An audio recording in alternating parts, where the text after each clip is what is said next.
Breaking tonight, new video of that disturbing incident involving President-elect Donald Trump's daughter, Ivanka, allegedly being berated by an angry passenger on board a plane. Even worse, her 3 young children were traveling with her. Welcome to the Kelly File. I'm Sandra Smith in for Megyn Kelly tonight. Ivanka Trump was traveling with her husband and 3 young kids on a airport this morning when another passenger noticed her and went off.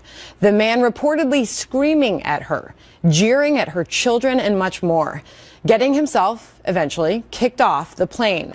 His partner posting this photo on Twitter, showing Ivanka visibly upset. And just moments ago, a TMZ camera crew caught up to the couple to ask them about the confrontation.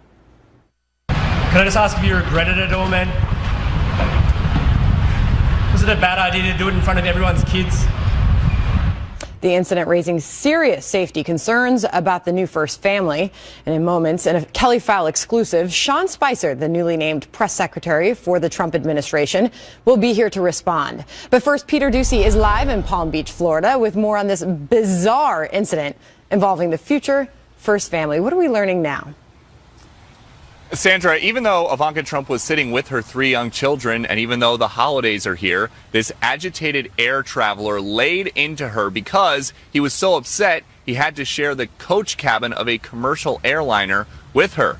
According to TMZ, some of the lines this man directed at Ms. Trump included, quote, "Your father is ruining the country," and, quote, "Why is she on our flight? She should be flying private." But when given a chance to share his frustrations with the world, that flyer froze up.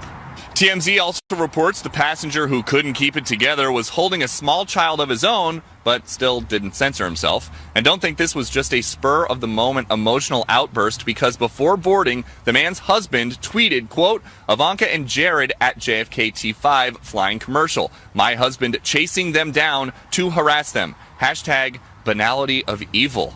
That Twitter account, which also shared a post describing the disruptor's demeanor as calm, has since been taken down, and the traveling party that was removed from the plane was delayed getting from New York to San Francisco, but they were still allowed to fly today because JetBlue booted them from that jet and rebooked them on a later flight, explaining that flight attendants were following protocol that goes like this, quote, "If the crew determines that a customer is causing conflict on the aircraft, the customer will be asked to deplane, especially if the crew feels the situation runs the risk of escalation during the flight."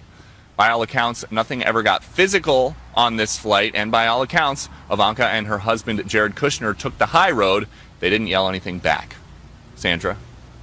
Peter Doocy, thank you. Surely we need to discuss this. Joining us now, David Wohl is a Trump supporter and attorney, and Nomiki Konst is host of The Filter on Sirius XM Progress. So, David, what do you make of this entire situation? I mean, everybody kind of looked at this incident and said, what happened? But it did appear there was some premeditation with that tweet that was sent out by the man's partner saying they had spotted Ivanka Trump and he was chasing after her. Right. He says he's spotted her in Terminal 5, which creates a security risk in and of itself. And then there was premeditation in the harassment, which makes it worse. And let's not kid ourselves. If they had done this to Barack Obama's children, they would not have been put on another flight as JetBlue did. They would have been put on the no-fly list. This is the type of juvenile behavior, this irrational behavior that has exploded among the left since Mr. Trump's huge victory. It needs to stop. If you have a problem with Mr. Trump, tweet him, send him an email. Do not attack his family, because you'll end up paying the price. And I think this is going to go further than just this being booted off this one flight. Well, it has to. This is really bad news. If you're like me, Nomiki, you were saying, well, where was the security? First of all, everybody was shocked she was on a commercial airliner and sitting coach with her family. But then it was, where was the security in all this? Right. Secret Service was present. When contacted, they referred inquiries to JetBlue about all of it. But they did say Ivanka Trump has full Secret Service protection as the daughter of the president-elect. But still, for this man to berate her, a mother in front of her 3 young children, Listen, I commend Ivanka Trump and Jared Kushner for living a civilian lifestyle, trying to live a normal life amidst the chaos of going into a Trump presidency. But she's not a simple civilian. She's not just the daughter of the president. You know, this isn't Sasha and Malia, who are underage in the presidency living in the White House. This is somebody who's trying to be a civilian, who claims that she's just the daughter of Donald Trump, but also shows up to high-level meetings with dignitaries around the world and is very involved in the decision-making. Well, she does not have any official role. So that justifies her being attacked on an airplane with her husband and her children? And when this clown has his child with him, he attacks as well? I mean, nothing justifies it, and nothing can allow this to happen in the future. But what backs up Miki, let me get this in here, because your same sentiment was echoed in a piece in Vogue today. They said this is just the latest in backlash against Ivanka, who has repeatedly declared herself just a daughter, while simultaneously sitting on her father's meetings and phone calls, meeting with foreign leaders. I go back to you again. I'm sorry. So that gives this guy the right to berate her in front of her family while she's trying to go on a vacation? Is that what they should expect? And are you okay with that? I'm not okay with anybody being disrespectful of our presidency, no matter who that president is, and I say that as a Democrat. I think people need to be very careful and cautious with how they articulate their feelings. But let's be clear, this person was not violent. They screamed. They were like every other New Yorker who screams at people on the streets. I mean, President Bush had a shoe thrown at him. This is very normal. Let's not blow this out of proportion. Does that mean it's right? What? No. You know something? I give Jared Kushner, right, David? I give Jared tremendous props for being restrained and holding himself back, because I'll tell you something right now, had that been my wife, I don't think I might have done that. You're on a cylinder going 7 miles into the air, and who knows what's going to happen if those clowns are allowed to stay on the plane. I don't condone it. Good thing they were removed. Let's make it clear. I don't condone it. I don't condone it. But let's not blow it out of proportion. But let me just tell you. An eyewitness who said he was sitting 15 inches from Ivanka spoke to NBC earlier, and he said he completely agreed with getting this man thrown off the plane. He said he wasn't shouting, but he was physically shaking when he approached her. And he said that she handled the situation calmly, with class. It was security that ultimately made the call to remove him. He even claimed that his politics were not Trump with Trump. Derangement syndrome, Sandra. Classic Trump derangement syndrome. It's spreading, and it needs to be handled. I think you're blowing it out of proportion. I mean, this is going to happen with any president. Now, let's be clear here. You're pitting one side against another, and you're making this guy the representative of the entire left. If you have a problem with the president, email him or tweet him. He loves Twitter. Absolutely. Do not attack his daughter. He loves taking people down on Twitter. He loves encouraging, extremism on Twitter. We all know that. Thank you to both of you for sharing your thoughts. Now everybody at home can have their thoughts on that situation. All right. Also breaking tonight, President-elect Trump announcing his pick for White House press secretary. It was long awaited, and now RNC chief strategist and Trump transition team member Sean Spicer has been chosen, and he's talking first to the Kelly File about his new position in the Trump administration. Sean Spicer joins me now for a Kelly File exclusive. Congratulations, Thank you very much. So how did you find out about the gig, by the way? Mr. Trump called and said, congratulations. And I told him I was honored. And it was an unbelievably humbling moment to think of some of the people that have held this position and what it does. It's an opportunity to speak on behalf of this country, on behalf of the next president of the United States, and deliver them the messages and news that where this country's going and what it's doing. So it is humbling, to say the least, to realize some of the folks that have had this job and the footsteps that I'm going to walk in. Considering Donald Trump ran anything but a conventional campaign, right, everyone's wondering what is your job as press secretary going to look like, considering all the criticism we have seen from Donald Trump of the media, various outlets, individual reporters tweeting at them. What does your job look like? Well, I think there's a difference between calling people out and understanding the role that the press plays in a free society. The press has a right to go out and write stories and communicate things. But I think similarly, in what Donald Trump has proven, both as a candidate and now as a president-elect, is that when people are wrong, he's going to hold them accountable and he's going to correct the record. So it's going to be he's used Twitter more effectively and social media between Twitter, Facebook, and Instagram. Do you like that? Will he continue that? It's not a question of like, because it is. It's unique. He has a direct pipeline to the American people, to talk to them in a way that no one's done before. I think it's fascinating. It is absolutely fascinating, and it makes every day, every hour just unbelievable, because you know that you're having that conversation with the American people, and they can have it back with him, and he's not having to put everything through the filter of the mainstream media. Well, you don't have to look far to see your name in headlines all over the place right now. Washington Post headline today: Trump chooses Sean Spicer for press secretary, rounds out communications staff. When you dig into the article, Sean, it says filling what is likely to be a challenging position given Trump's sometimes hostile relationship with the media and his propensity to bypass staff to communicate directly with the public on Twitter. That is some of the criticism that we are. I don't know that it's a criticism. Look, he's the president of the United States. We answer to him. He doesn't answer to us. And I think what we do, we serve him and the American people and try to get the word out in terms of the communication staff. But he has a direct pipeline to them. And if he wants to use Twitter or any other social platform to speak to the American people directly, that's what he should do. He's the president. It's not our job to tell him what to do. It's to serve him and to help amplify that message. All right, so let's talk about how your role might look different than previous press secretaries. One of them works right here at Fox News, Dana Perino. But you had hinted with Megyn Kelly on this program last week, maybe daily press briefings aren't needed. Are you going to do away with those? I think what we need to do, and it's the same thing that Donald Trump's looking at everything in government, is can we do things better? Can we be more effective? Can we put the American people first in some of these? So maybe you saw how effective they used Facebook Live. Are there things that we can do? It's not a question of getting rid of certain things, or maybe we add certain things, but I think that we want to be innovative, entrepreneurial, as we look at all of these positions and all of these government agencies. So will there be daily press briefings? I believe that we'll have daily briefings, but maybe we add an element to them. Maybe not everything's on camera. Maybe we bring more people into the process. There's an amazing group of folks. You know, he named today Kellyanne Conway, Jason Miller. What will her role be? By the way, she's appointed counselor to the president. She's the highest ranking woman in Trump's White House. And she was also the first female ever to win a presidential election. So Kellyanne is someone who's shattered the glass ceiling and continues to do it. But she has been someone that the president trusts to give her advice on strategy and messaging. And she will continue to play that senior role of counseling him, giving him ideas, talking about how to shape an agenda and a narrative. All right, let me talk to you about a couple things in the news right now. Ivanka Trump and this JetBlue plane incident.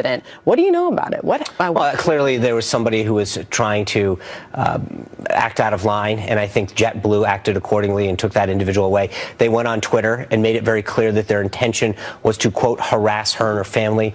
That's inappropriate, no matter what your feelings are towards anyone in this country. To do that to a woman who was on there with her children, I don't care what your political background is or what your thoughts are. That's not the way we as Americans need to act. Drain the swamp. Newt Gingrich had hinted that maybe that messaging was going away with the president-elect. I think the president made it very clear on Twitter today.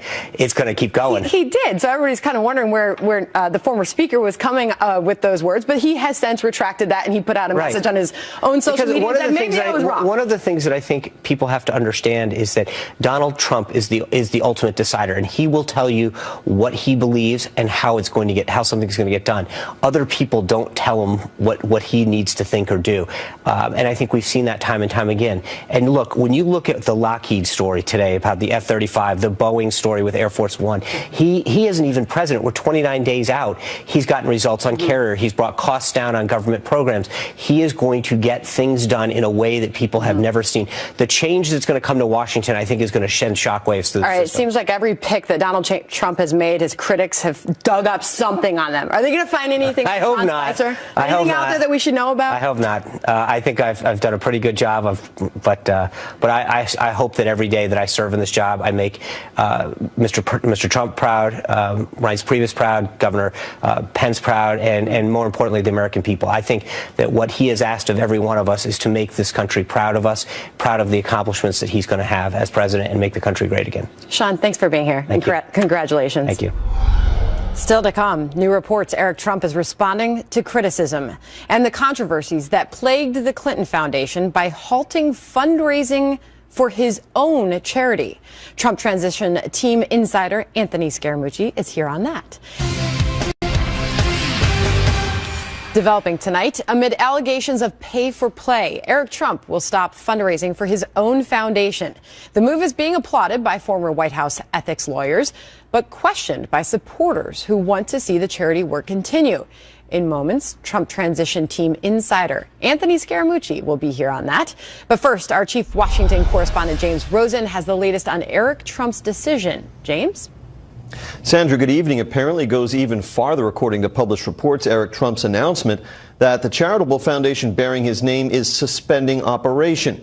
And with that announcement, the president-elect's son appears to have gone farther than he did the day before when he announced that he personally will stop soliciting charitable contributions. The Eric Trump Foundation has raised close to $8 million to help the cancer-stricken patients at St. Jude's Children's Research Hospital in Memphis. That step in turn followed the cancellation of an online auction to benefit St. Jude's, in which bidders had reached $72,000 to have coffee with Eric's sister, Ivanka Trump. Also this week, the family withdrew its name from a fundraising appeal promising $1 million donors they could go on a hunting trip with Eric and Donald Trump Jr. and get a photo with their father.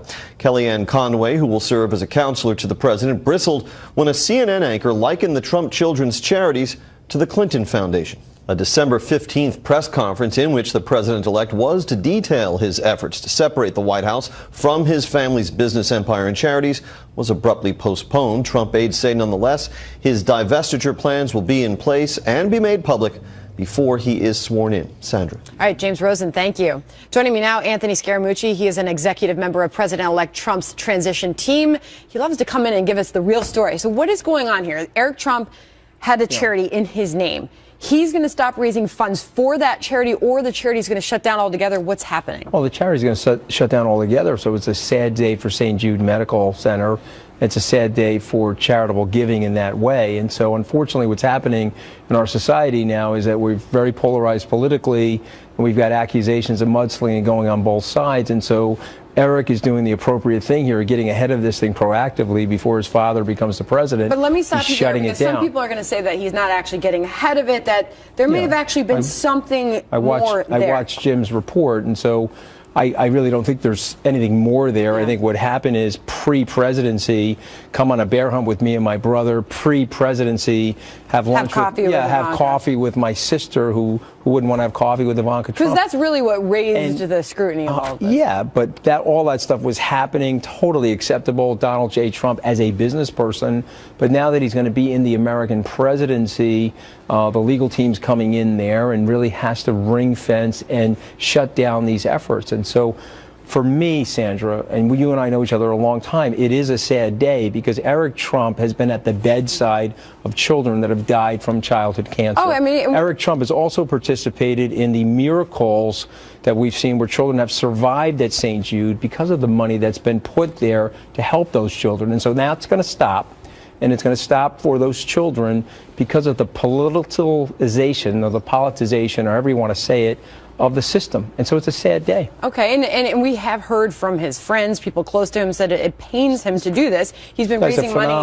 Phenomenal guy. For this charity I've told my children, may they have the arrogance of the Trump children, which is zero arrogance. What did you make to the comparison to the Clinton Foundation? It's unfair. We all know it's unfair, and I don't want to channel Kellyanne Conway, but you have to think about the Clinton Foundation. You had 94% of it raised. It didn't go anywhere. 6% of it went out. He did a 98.2% drive-through to the St. Jude Medical Center. By the way, so we're talking about the Eric Trump Foundation being compared to. What about the Trump Foundation itself? Where does that stand? You know, I don't know super amounts about the Trump Foundation, but my guess is, knowing Don McGahn as well as I do, and knowing the president-elect as well as I do, they want to give the appearance of no impropriety whatsoever. Mm-hmm. So when that press release comes out and Mr. Trump is standing at the podium answering these intensive questions from the mainstream media, you're going to get all these answers, Sandra. I think American people are going to be very happy with this family. All right, so this it's a will world-class group of people. Breaking news to you, because the president-elect has been tweeting away, and he just tweeted this a few moments ago. The so-called A-list celebrities are all wanting tickets to the inauguration, he says. But look what they did for Hillary. Nothing. I want the people. Mm-hmm. That just happened. That's a great. You know what's great about these tweets? You know when it's really him tweeting versus like some communications effort by our communications team. So my guess is he really tweeted that. I talked to Sean Spicer, as you just saw earlier, and yes, he does most of the tweeting. Look, I think it's one of the most effective tools ever. He's coming right over the top of the mainstream media, directly to the American people. And also the American people know when he's tweaking the media. Mm-hmm. And so when he says things, and I've said this before, Kellyanne has said it, he says things symbolically that really the supporters love, and the mainstream media takes Which literally and they go crazy. Which celebrities want to go to his, I'm trying to figure out who that might be. I don't know. Well, one of them was probably Andrea Bocelli, right? I think that there's a big backlash. I really think that the message for everybody is unification. He's going to be our president, and he's doing a phenomenal job of trying to bring the country together. And so let's go enjoy one of the greatest historical celebrations for the United States, a peaceful transfer of power of the most powerful position in the world, Sandra. How about that? Anthony Scaramucci, always Merry good to have Christmas, you, Merry Happy Christmas. Hanukkah, all those great to things. You as well. Happy Kwanzaa, holidays. Happy Kwanzaa. Merry, happy, thanks. Coming up, President Obama with some words of advice for the president-elect regarding executive powers that has critics calling foul. Breaking tonight, stunning new video of the apparent terror attack in Germany this week, showing the very first moments of the horrifying scene. You can see a truck on the left of your screen barreling through the entrance of a Christmas market before some clearly terrified shoppers start running in the opposite direction just a few seconds later. This comes as we learn that investigators believe Anis Amri is the perpetrator of the attack, and he was no stranger to authorities abroad. And even in the United States, senior foreign affairs correspondent Greg Palkot has more from Berlin. Sandra, we are at the Christmas market in Berlin that was the scene Monday night of that terrible truck attack, which left 12 dead and 50 injured. This as the investigation into that attack goes into high gear, and that means the search for 24-year-old Tunisian man Anis Amri. German Chancellor Angela Merkel on Thursday saying that officials think they're close to nabbing him. They found his fingerprints on the cab of the truck. The local media says the police are still searching for clues. Reports also say that that suspect was very much on the German terror radar over the past several months, arrested or detained a few times, monitored, offering to commit attack within Germany. And reportedly, he was on the U.S. radar too. He's said to have been on the no-fly terror list. The officials said to have monitored him talking to Islamist figures as well as checking out terror websites. Now, Sandra, it is dark here now. In fact, this market is closed. But earlier today, we took a look at the market and talked to some people. Here's what we saw. Here's what we heard. It was here Monday night that a place of joy was turned into a scene of terror. A truck weighing something like 25 tons came barreling into this Christmas market here in Berlin, smashing into people, killing and injuring, hitting stalls, decorations, ending up there about 250 feet down the way. Now, 3 days later, this market is open again. A sign of courage, a sign of defiance. Having it open right now, it's not just having feelings, but also for me it's a strong signal, it's a sign. A sign of what? That we are back on the road. To show the terrorists that we stay strong. The U.S. Embassy tells Fox News that 2 Americans were hurt in the attack. One has been released from the hospital, another is still in. We are told that there are 12 in hospitals right now, and all of them are in serious condition. That's the latest from Berlin. Back to you, Sandra. Thanks so much, Greg. Tonight's headlines are causing some critics to pounce on the president-elect's proposed ban on immigration from some Muslim-majority countries after he suggested yesterday that the situation in Berlin proves that he is, quote, 100% correct on this issue. Pete Hoekstra is a former House Intelligence Committee chairman and former Trump campaign national security advisor. Buck Sexton is a former CIA officer and host of the Buck Sexton Show on The Blaze. Buck, I'll start with you first. Clearly, this attack has exposed problems with Germany's immigration system. What have we learned in the wake of this horrific attack? What we've seen is that there were a number of points at which this individual should have been detained and sent out of the country. The fact that you would have someone who is known to fraternize with jihadists, who has been caught on surveillance tapes, talking about perhaps procuring weapons, who was clearly a security risk, was known to be a security risk, but they couldn't deport him from the country because he lacked a passport from his country of origin, just goes to show how inept, quite honestly, the German immigration authorities and German immigration law actually are here. There's also, of course, the security services failure. I know that they are overrun right now in Germany, in part because of the Merkel policy of open doors to much of the refugee population coming in from Syria and other places in the Muslim world. Because of that, they're completely inundated with surveillance needs for known extremists all across the country. This is a security burden that they can't really handle. But in this case, we're talking about somebody who made a lot of mistakes, who popped up on the radar. They should have detained him and kicked him out of the country or found a way to keep him in prison. They just dropped the ball on both immigration and security. Congressman, I think that's what troubles so many. When you look at this attack and you look at all the details coming out of it about him, about where he came from, about what he's done, what we knew about this man, and how he slipped through the cracks and how he was able to carry out such a horrible attack. And what it really does is it highlights how ineffective the West, the Europeans, and the United States have been in fighting this threat from radical Islam over the last number of years. We've got 5 failed states in the Middle East. What does that mean? It means that terrorists have enough of an influence in there to make sure that the central government doesn't control much of the nation. They include Libya, Syria, Iraq, and Yemen. We have 10 million refugees or displaced people in that part of the world. 1 million of them have gone into Europe, many of them into Germany. They haven't had the vetting. This is why Donald Trump's proposals make so much sense. What is he proposing? We're going to have secure borders. We're going to make sure that we control who comes into the country. And for people who come from terrorist regions where the governments are failed, where we don't have proper documentation, yes, we are going to have extreme vetting. So hopefully we don't have what they saw in Germany, an individual who they can't send back to their home country because he got into Germany and he didn't even have a passport. It shows you how hollow our national security policy has been. And meanwhile, Buck, as we approach Christmas and New Year's and Inauguration Day, we wonder if what we saw there, if it's coming here or more of it based on recent attacks that we have seen. It makes you wonder what the terror threat is today in the United States. Well, Senator, they're responding specifically here at the Berlin attack and others that it should be pointed out that have been thwarted by German authorities. There's just a plot in Australia that's been thwarted. But this is what the Islamic State wants. They want individuals who have radicalized on their own to decide to use everyday items, knives, vehicles, trucks, whatever they can to just cause mass casualty attacks in the West against perceived enemies of Islam in America and around the world. And this is going to continue on, unfortunately. It's very difficult to stop these kinds of attacks, which is why ISIS is pushing for them.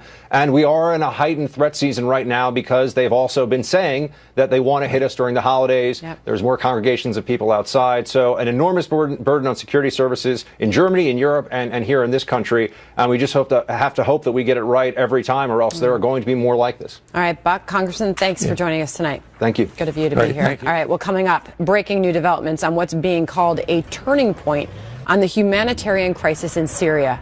Plus, is President Obama having a change of heart on some of his most controversial decisions in the White House? Wait till you hear his unusual advice to Donald Trump. Then we'll discuss it with Mark Thiessen and Jessica Ehrlich. As you might imagine, many critics are crying foul as Mr. Obama has made it no secret of his love for his pen and phone. Listen to this. I've told my administration to keep looking every single day for actions we can take without Congress. I've got a pen and I've got a phone, and I can use that pen to sign executive orders and take executive actions and administrative actions that move the ball forward. I've got a pen to take executive actions where Congress won't. Where Congress isn't acting, I'll act on my own. I've got a pen and I've got a phone, and that's all I need. Mark Thiessen is a former chief speechwriter for President George W. Bush and a Fox News contributor. Jessica Ehrlich is a Democratic strategist. Mark, I'll start with you first. You've got a big smile on your face. It was a beautiful montage put together by the production staff of this show. I mean, he said it, and then look what he did. It's quite remarkable the chutzpah it takes to say what he said in that interview. And the thing about his pen and his phone is that he's still using it. I mean, the day before he gave that advice to Donald Trump in that interview, he used his pen and his phone, took executive action to permanently ban offshore drilling in hundreds of millions of acres of the Arctic Ocean and the Atlantic coast. He took a 1950s era law written 75 years ago to expressly overturn the intent of Congress and the intent of the American people in this election. He's telling Donald Trump not to use his pen and his phone. Well, guess what's going to happen? Donald Trump is going to use his pen and his phone to undo all the things that Barack Obama used his pen and his phone to impose against the will of the American people. Jessica, after what we just saw and heard, it is hard to imagine that President Obama has a leg to stand on offering this type of advice to the president-elect. Well, I actually disagree. I think he has every leg to stand on, because what he's saying is basically like, do as I say, not as I did, which is actually very good advice in this situation, particularly given the fact that Donald Trump is starting with a majority in the House and the Senate, which is also how President Obama started. And then things fell apart and he lost that. And not only did he lose it, but Congress worked actively against every single measure that he had and every single measure that he put forward. And Donald Trump right now is starting with not only what, President Obama felt that he had in both 2008 and 2012, which is a mandate from the people. And I think President-elect Trump feels the same way, that he has a mandate from the people, that he's going forward and going to execute that. He has the majority in the Senate and the House, and now is the time to work on that. And I think, what the president is saying is, don't lose that, without specifically saying, make sure you hold on to your majority and get the legislation done and try to do as much as you can, because otherwise that is what we'll end up seeing from Donald Trump, is having to do the same actions over and over if things fall apart for him. Mark, you make an interesting point that it makes it a lot easier to undo a lot of the things that he did do with his pen and phone when you do go around Congress. Absolutely. I mean, and look, right now as we speak, Obama administration's officials are burning the midnight oil tonight and every night going forward between now and January 20th to try and impose as many regulations and executive actions as they can in order to hide the hands of Donald Trump. So of course he's going to use this pen and his phone to do his best to untangle that mess that they've tried to wrap him in. But it's not just executive action versus congressional action. One of Obama's signature legislative achievement is Obamacare. That's going to get repealed as well. And the reason is, it's not that he did go through Congress to pass that, but he had the House and the Senate and he had veto-proof majorities. And so he went through and he imposed that over the objections of Republicans. If you want to be successful, if you want your legacy to last, you have to get bipartisan buy-in. You have to reach out to the other party and bring them in so that they don't come in and undo your work when they come in and get the power to do it. And Jessica, it does make you wonder when we saw the president, the sitting president, offer that interview and offer that advice to the president-elect. It makes you wonder, the next few years, how much is the president-elect going to hear from President Obama? Will he be pretty vocal about his actions? Yeah, I can't really speculate on that, but I will say that, President-elect Trump has said repeatedly that President Obama has really been very open and helpful to him and been wonderful during the transition. I think that will continue. I have absolutely no idea what President Obama will do going forward, or what his role will be on a national or an international level, on a local level. I really can't speculate to that. But I think Mark makes an amazing point in that, which I agree with completely. Whatever it is, whether it be Obamacare, I think that is actually how, everything sort of fell apart for Obama, whether he'll say it or not. He ended up losing control of the House and the Senate. And that's what leads to having that, where you have to do executive orders to get what you feel the people elected you to do done. Donald Trump is not starting in that position. He's starting with a position where he's got what he feels is his mandate from the people who voted for him. Okay. He has the House and the Senate. Right. He now has the opportunity to have an incredible beginning of the next several years. All right, Jessica, Mark, thank you. Thanks. Developing tonight, a vile and racist attack caught on camera in a Kentucky shopping mall. Watch. Go back to wherever the you come from, lady. Y'all think you... Hey, tell them to go back where they belong. They can't act like, they come here to live and act like everybody else. Get in the back of the line like everybody else does. And be somebody. And that's the way I look at it. You're a nobodies. Just because you come from another country, it don't make you nobody. You're nobody. As far as I'm concerned, probably on welfare. The taxpayers probably paid for all that stuff. I'm sorry, but that's the way I feel. I say so. That's okay. Speak English. You're in America. If you don't know it, learn it.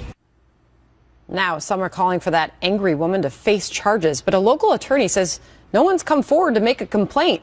Here now, Mark Eiglarsh is a criminal defense attorney, and Eric Guster is an attorney and municipal judge who sees these type of criminal cases all the time. Well, Eric, you may not see this one because nobody's come forward. Yeah. In the cases like this, you have to have a complainant. You have to have someone to sign a warrant to say, I want to bring charges against this person because that any type of harassment charge, such as this case, would be a personal charge where the victim has to come and complain. It's a lot different than a murder charge or something else where just the state can bring a charge. So we're not going to see this one unless the victim comes forward. I mean, Mark, what did you make when you saw this? I mean, it's happening in a JCPenney store. Obviously, you saw the video. It was a white woman, 2 Hispanic women, and one cut in line. I mean, this kind of stuff happens as the holidays. People are tired. They're hungry. I mean, people get upset. But, I mean, this was a racist, angry tirade. Yeah. Sandra, I found her speech as gross as what I've allowed to grow on my face, but as outrageous and offensive as we all find it to be. Let's make one thing clear. I disagree with what was just said. It's not a criminal case. It is constitutionally protected speech. As outrageous and offensive as it is, the First Amendment affords us wide latitude to spew that kind of ugliness and hatred. Believe it or not. Okay, what rights, though, Eric, does the mall have in all of this? Because they have responded. JCPenney has responded. They said that they would love to find the victims of the tirade, by the way, reimburse them for their purchase and apologize for their experience. But as far as the mall is concerned, once they identify the person, they will be banned from the mall. Do they have the right to do that? The mall has the right to do that, but first, Mark is incorrect. Harassment is a criminal charge. That's abusive language, which this is 2 or 3 minutes of abusive language. Secondly, as reference to the mall is a public place, but it's privately owned. The mall has a right to ban anyone for any type of abuse, any type of offensive language, and it's actually in their code of conduct that is posted throughout their mall. Mark, so they will tell this lady that she cannot enter the mall ever again. Mark? He's right about the mall part. It's a private place. They can keep her out, issue a trespass warning. He's right on that. He's dead wrong on whether this is a criminal charge. Merely because people are offended, the Supreme Court has made it very clear. Skokie versus Illinois, the list of cases go on and on. We learned them in law school. You can be outrageous and offensive. I wouldn't mind if she goes to jail. But you cannot use abusive language. I would defend you can't her. use abusive language. So Eric, listen, if somebody who was present during that confrontation, if they're listening to this, what do you do if you see something like this? This is the type of situation where number one, it's great that someone videoed it. Secondly, you have to let the DA know that you are a potential witness, because this person may need extra witnesses to talk about the situation, to give the scope of it, just in case it goes to trial. Because this is harassment. Court, you cannot verbally harass anyone without expectations of arrest. 5 seconds left. It's not a criminal offense. It's outrageous. It's morally wrong, but legally, unfortunately, it's permissible. Right. We've got to leave it right there. Thanks to both of you. We'll be right back. Make sure you settle for more this holiday season and buy Meghan's new New York Times bestselling book. It's sure to inspire you to make 2017 the best year yet, and it will be. Jen says she took every experience and learned from them. She is a role model. Michael Nixon says life-changing book for girls and women of all ages. And Marty Lynn Black says, I was inspired. Her story has changed me and encouraged me to be more supportive of the women in my life and more honest with myself about what I want my life to look like. So buy your copy of Settle for More right now. It makes the perfect gift for anyone on your Christmas list. Last-minute shoppers out there, it's available now on Amazon or anywhere books are sold. Thank you so much for joining us tonight. I'm Sandra Smith, and this is The Kelly File.